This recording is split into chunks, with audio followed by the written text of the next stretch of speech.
ദൈവമക്കളായിരിക്കുന്ന നാം നമുക്ക് നഷ്ടമായ സകലത്തിനെ തിരിച്ചു പിടിക്കുവാൻ, നമ്മളിൽ നിന്ന് നഷ്ടമായി പോയ സകലത്തെ തിരിച്ചു പിടിക്കുവാൻ ഇന്ന് പകൽക്കാലം നാം തയ്യാറാകണം. പിശാച് തിരിച്ചു പിടിക്കാൻ വേണ്ടി ആഗ്രഹിക്കുമ്പോൾ നാം തിരിച്ചു പിടിക്കാൻ ആഗ്രഹിക്കണം. എന്താ നഷ്ടമായത്?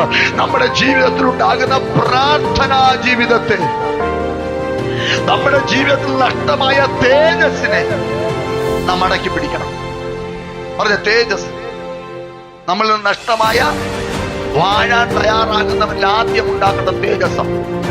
അമ്മേ, ആദാമും ഹവ്വയും തോട്ടത്തിനകത്തുണ്ടായിരുന്നപ്പോൾ അവരുടെ മേൽ തേജസ് ഉണ്ടായിരുന്നു. അവർ നഗ്നരാണെന്ന് അറിഞ്ഞില്ലെന്ന് പറഞ്ഞ, നഗ്നനാണെന്ന് അറിഞ്ഞില്ല. അർത്ഥം തേജസ് കൊണ്ട് മൂടി. നമുക്കറിയാം പണ്ടെല്ലാം ഹാലജൻ ഉണ്ട്, ഇന്നത്തെ ഹാലജനെല്ലാം LED ആയി മാറി. ഈ ഹാലജൻ ലൈറ്റിലേക്ക് നോക്കിക്കഴിഞ്ഞാൽ അതിനകത്ത് പ്രകാശം മാത്രമേ കാണത്തുള്ളൂ, അതിനകത്തൊരു ഫിലമെന്റ് ഉണ്ട്, അത് നമ്മൾ കാണത്തില്ല. പക്ഷെ അണയുമ്പോഴാണ് അങ്ങനെ ഒരു സാധനം ഉണ്ടായിരുന്നു എന്ന് നമ്മൾ മനസ്സിലാക്കുന്നത്. കാരണം ഫിലമെന്റിനെ പോലും മറയ്ക്കുന്ന ഒരു തേജസ് ഹാലജൻ ഉണ്ടായിരുന്നു.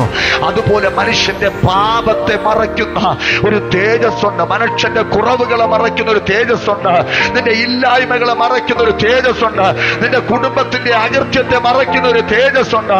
ഇന്ന് പകൽക്കാലം നീ പറ, കർത്താവേ, ആ തേജസ്സിലേക്ക് കയറുക, എന്നെ ഒന്ന് സഹായിക്കണമേ. ആദിമ പിതാവായ ആദാമിന്റെ അവയുടെ ജീവിതത്തിൽ തേജസ് നഷ്ടമായപ്പോൾ അവർ നഗ്നത നിറഞ്ഞതുപോലെ എന്റെ കുറവുകളെ മറയ്ക്കണമേ.